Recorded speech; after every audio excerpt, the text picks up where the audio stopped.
ठीक है, तो ये जो है हमारा लाइन ग्राफ का सबसे पहला क्वेश्चन है। ठीक है, ये हमारा लाइन ग्राफ का सबसे पहला क्वेश्चन है। क्वेश्चन क्या बोल रहा है एक लाइन ग्राफ दिया हुआ है। लाइन ग्राफ में आपको बेसिकली दो चीज दी हुई है। एक एप्टीट्यूड टेस्ट का ग्राफ दिया हुआ है, यहाँ पे इस साइड में टाउन से और इस साइड में कितने स्टूडेंट्स अपीयर कर रहे हैं हर एक टाउन में, और वो भी इन थाउजेंड्स है। ओके, सो 5 टाउन से A B C D E और स्टूडेंट्स अपीयरिंग इन थाउजेंड्स यहाँ पे दी हुई है। ठीक है, जैसा कि आप देख सकते हैं टाउन ए से 40, टाउन बी से 32.5, टाउन सी से 17.5, टाउन डी से 42.5 एंड टाउन ई से 36 अपीयर किए हुए हैं। हमें पूछा गया ratio of the number of students appearing in aptitude test from town A and B. तो टाउन ए और टाउन बी का रेशियो हमसे पूछा गया, ratio of the number of students who are appearing in the aptitude test. Okay, so मैं यहाँ पे लिख रहा हूँ ऐसे, number of students in A ऐसे लिख देते हैं upon number of students in B, number of students in B. यही करना है हमें। तो ध्यान से अगर देखा जाए ए में कितने लोग कर रहे हैं बच्चों 40 दिखा रहा है, लेकिन ये इन थाउजेंड है। इसका मतलब हमें ये जो 40 है इसको 1000 से मल्टीप्लाई करना पड़ेगा। ठीक है, डिवाइडेड बाय टाउन बी की बात कर ले, बी में 32.5 है तो मैं यहाँ पे लिख देता हूँ 32.5, और ये भी आपका 1000 में ही होगा तो आपको 1000 से मल्टीप्लाई करना है, जिसका कोई मीनिंग नहीं बनता, और ये यहाँ से कट गया। तो ये कितना आएगा 25, 16, 400 होने चाहिए। ठीक है, और ये कितने होंगे तब 25, 15, तो ये 16/15 आंसर है, यानी जो रेशियो होगा इसका ये हो जाएगा 16:15। ठीक है मेरे प्यारे बच्चों, समझ में आया या फिर मैंने कोई गलती कर दी? मेरे ख्याल से ये 15 नहीं होगा, ये 13 होगा, वेरी सॉरी। तो आंसर ये 15 नहीं, ये 13 होगा। कोई बात नहीं, ये आपको समझ में आ गया। अगला डीआई क्या, अगला क्वेश्चन क्या पूछा है, average people in aptitude test from all the towns together. तो एवरेज पीपल कितने हैं जो इस एप्टीट्यूड टेस्ट में अपीयर किए हैं फ्रॉम ऑल द टाउन्स। तो पहले तो सीधा बात है, मुझे एवरेज निकालने को बोला गया है। तो एक बात बताओ भाई, एवरेज निकालने का फॉर्मूला क्या होता है? एक तो पहले मुझे नीचे लिखना पड़ेगा यार टोटल नंबर ऑफ सिटी, ठीक है, और ऊपर क्या रहेगा, all the people appearing in, all the people appearing in the test, यही होगा all the people appearing in the test. अगर हम लिखें इसको इस तरह से, all the people appearing in the test upon में टोटल नंबर ऑफ सिटी, यही हमारा फॉर्मूला है। तो ऑल द पीपल कैसे निकालेंगे, देखो ध्यान से इस चीज को हम समझेंगे, ये हमारा फॉर्मूला है बस। अब ये देखिए इन थाउजेंड्स है, ये आपको याद रखना है। तो अगर हम देखें ध्यान से, ए से कितने लोग अपेयर कर रहे हैं 40, सो यहाँ पे 40 लिखिए, प्लस बी से कितने लोग हैं 32.5, 32.5 लिखिए, फिर सी से कितने लोग हैं 17.5, सो 17.5 लिखिए, डी से कितने लोग हैं 42.5, सो 42.5 लिखिए, और ई से कितने लोग हैं 36, तो 36 लिखिए। लेकिन ये जो सारे हैं ये किस में है, ये इन थाउजेंड्स में है। बात को देखिए, अगर इन थाउजेंड्स में है सो ये इंटू 1000 करना पड़ेगा, डिवाइडेड बाई टोटल कितने सिटीज हैं 1 2 3 4 5। तो यहाँ पे नीचे क्या लिखना बेटा, क्या लिखना पड़ेगा बेटा 5 लिखना पड़ेगा। सो इसको अगर हम लोग सम करेंगे सो ये कितना आएगा 40 प्लस, मैं देखता हूँ 40 प्लस 32 यानी हो जाएगा 72, 72 प्लस 20 करते तो कितना आता 92, इसे 3 हटाएंगे 91, 90, 89, 89 कर लिए, 89 प्लस 42, 89, 99, 109, 119, 129, 129 प्लस 2 कितना हो जाएगा 131, 131 प्लस 40 कर लेते तो कितना होता है 41, 51, 61, 71, उससे 4 हटा देंगे यानी 167, 167 होना चाहिए राइट। और ये 168, 168.5, सो ये आ जाएगा आपका 168.5। इसको हम पॉइंट हटा देंगे, ये 10 नीचे आएगा इंटू 5, और ऊपर में क्या है आपका 1000 है। सो ये और ये कट गया, सो ये अल्टीमेटली क्या आएगा 5 दिया 15, 1 8, 5 दिया 15, 3 5 7 35। सो ये आना चाहिए 33700, ये आपका आंसर होना चाहिए। ठीक है, तो इस तरह से आपको कैलकुलेशन थोड़ा फास्ट करना पड़ेगा, मेरी कैलकुलेशन स्लो है, आपको थोड़ा फास्ट करना है। अगला सवाल अगर आप देखते हैं यहाँ पे क्या लिखा हुआ है, total students appearing from town E is what percentage of total students appearing from all the towns together. इसका मतलब ये है कि टाउन ई से टोटल जितने लोग अप्लाई कर रहे हैं वो टोटल नंबर ऑफ स्टूडेंट्स जो सभी सिटी से अप्लाई किए हैं उसका कितना परसेंटेज है। तो इसका अगर हमें निकालना है, अगर हमें परसेंटेज निकालना है, तो पहले सबसे पहले मुझे ये पता होना चाहिए कि ई से टोटल कितने लोग अपियर किए हैं डिवाइडेड बाय टोटल जितने स्टूडेंट्स अपियर किए इनटू 100%।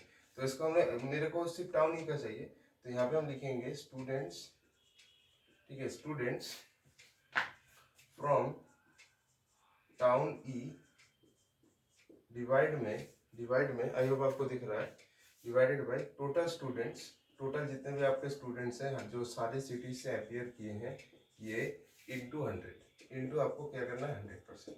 अब अगर हम देखें यहाँ पे यहीं पे कर लेते हैं, ठीक है, आई होप आपको दिख रहा है, एक मिनट को दिख तो रहा है।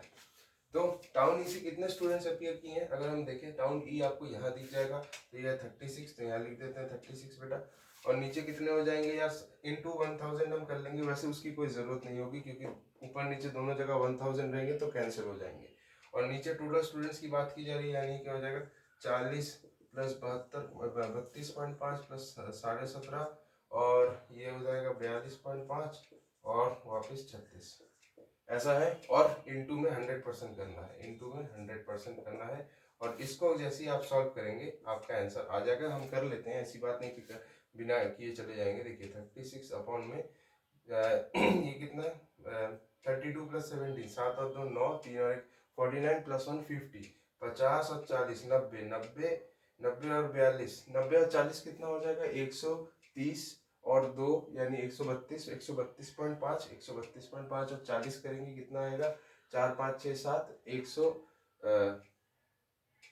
172.5, और उधर से 4 घटाएंगे तो कितना हो जाएगा 168.5। तो यहाँ पे हम लिख सकते हैं ये हो जाएगा 168.5, सही बात है। अब इसको हमें किससे मल्टीप्लाई करना है, 100 से मल्टीप्लाई करना है ना। तो ये इधर से ये भी हट गया, तो यहाँ से अगर हम करेंगे तो ये कितना आएगा बेटा 25 से काट लेते हैं, है ना। 25 ये कितना आएगा, अबे यार ये तो आपका 40 है, ये तो हमको ही पता है। ये वाला कितना आएगा अगर हम देखें 25 7 तो 175, 6 कर लेंगे तो 150 आ रहा है, और इधर से 150 और ये 28 285 कुछ एक तो आएगा। ये थोड़ा कर लेना यार, थोड़ा सा पॉइंट पॉइंट में आ सकता है, सो इस चीज़ को आप थोड़ा कर लेना, ठीक है। अब इस क्वेश्चन को देखिए क्या बोल रहा है, to the students appearing from C and D together to the students appearing from A D E together. तो यहाँ पे हमें क्या करना है, सबसे पहले ऊपर तो आपका C and D आपको चाहिए, डिवाइडेड बाय नीचे क्या चाहिए A D E चाहिए, राइट। सो A D और E यही चाहिए, ठीक है, कर लेते हैं। C और D मतलब कौन कौन से, ये और ये, तो ये हो जाएगा 17.5 और ये हो जाएगा 42.5, और ए डी ई की बात कर लेते हैं। ए कितना है 40, डी कितना है आपको 42.5 और ई है 36, सो 40 42.5 और ये हो जाएगा 36, कर लेते हैं। ये 42 और 17 कितना हो जाएगा 7 2 9 4 1 59 होने चाहिए मेरे ख्याल से, हाँ। और ये एक कर देंगे तो हो जाएगा मेरे ख्याल से 60। नीचे की बात कर लेते हैं, ये और ये 40 और 40 80 होगा, 80 से 4 घटाएंगे तो 76 होगा, 76 के साथ 40 ऐड करेंगे तो कितना हो जाएगा 116, नहीं 106, 106 और 2 108 और 108.5, 108.5 और यहाँ पे ये ऊपर में शून्य बैठा दिए, तो ये कितना आ जाएगा, ये 5 से काटे 5 2 10 5 1 5 3 5 7 35 और ये हो जाएगा 5 12 60 120, राइट। तो ये कितना आएगा मेरे ख्याल से 120/217, ये आंसर आना चाहिए आपका। अब इसको और नहीं छोटा किया जा सकता मेरे ख्याल से, 3 से नहीं और नहीं किया जा सकता, ठीक है, या फिर किया जा सकता है, देखना पड़ेगा यार। देखो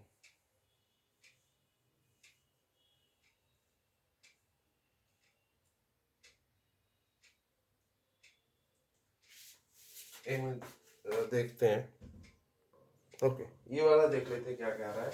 number of students appearing for aptitude test from town D, ठीक है। तो number of students appearing for aptitude test from town D, ठीक है, मेरे को समझ में आ गया, टाउन डी चाहिए। Is approximately what % of the people appearing for aptitude test from town सी।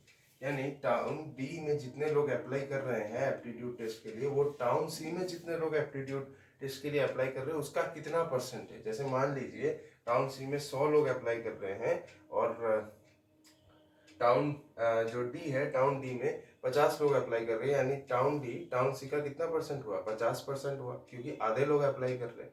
उसी तरह से हमें देखना है कि टाउन सी में जितने लोग अप्लाई कर रहे हैं तो टाउन डी में जितने लोग अप्लाई करेंगे वो टाउन सी का कितना परसेंट होगा। तो यहाँ पे टाउन डी अपॉन हम क्या लिखेंगे, टाउन सी इंटू 100। अब हम सभी को पता है ये इन 1000 से, तो ऊपर भी 1000 होगा नीचे भी 1000 होगा, अलग से लिखने की कोई नीड नहीं है। तो अगर हम देखें टाउन डी में कितने लोग हैं 36, तो यहाँ पे हम लिख देंगे 36 अपॉन में टाउन सी में आई सॉरी ये 42 होगा, वेरी सॉरी, ये हो जाएगा 42.5। और टाउन सी में कितने लोग अप्लाई कर रहे हैं 17.5, ठीक है 17.5, और ये कितना हो जाएगा इंटू में 100। सही है, इसको कर लेते हैं, ये और ये कैंसिल आउट हो गए, ये 25 सत्ते 175, और ये कितना आएगा 25 एकम 25, और ये 12 आएगा, नहीं 25 एकम 25 और 20 करेंगे तो 45 होगा, उसे 3 हटाएंगे मेरे ख्याल से 17, और ये इधर हो जाएगा 7, 25 सत्ते 175। सो ये कितना आएगा 17 अपॉन 7। सो अगर हम इसको काटेंगे 7 दूनी 14, ठीक है, ये 3 और ये 7 चौक 28, 2 0 7 14 6 242 होल 6/7%, ऐसा कुछ आना चाहिए, ठीक है। सो इसको हम लोग ग्रॉस करके 243 भी कर सकते हैं, ठीक है।